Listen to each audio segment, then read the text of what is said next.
A chuvia non disuadiu as dúcias de persoas que este mediodía se concentraban ás portas do Centro de Saúde de Ribeira reclamando a cobertura de todas as prazas de médicos de familia. Ahora, por exemplo, estamos menos un, porque hai 3 residentes que están cubrindo 3 plazas, máis un que ven de vacacións o mes de xunio, xullo e agosto, e entonces está coberto, quedan menos unha, pero para o mes de setembro non sabemos o que vai a pasar.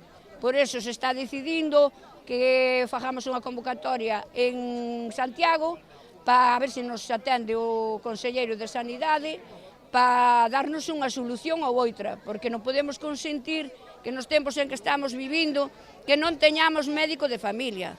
Necesitamos médico de familia. A poboación está envellecendo ao 100%. Hai moita xente que está encamada, que necesita que o médico seu de familia vai á casa a mirar como vai, como non vai, sabe que é o que ten, sabe que é o que pasa, e non que estés na consulta e chala unha urgencia e quedes sin consultar.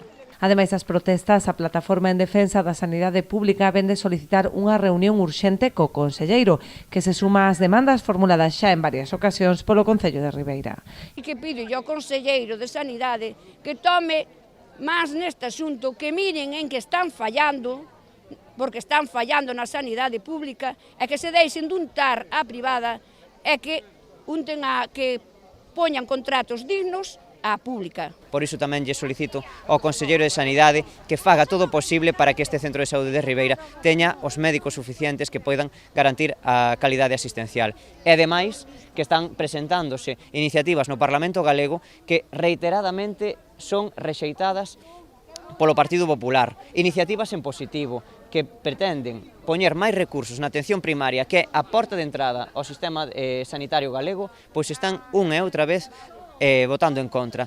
Pedímoslle tamén que recapaciten ante ese tipo de bloqueos porque son necesarias medidas de choque que permitan que a atención primaria teña recursos e persoal suficiente durante todo o ano. A próxima cita será o xoves día 12, cando está convocada unha nova mobilización tamén no Centro de Saúde ribeirense, coincidindo coas concentracións que SOS Galicia convocou en toda a comunidade. Así mesmo, a plataforma Barbanzá estará presente na manifestación convocada para o xoves 19 en Compostela, para que habilitarán autobuses de balde.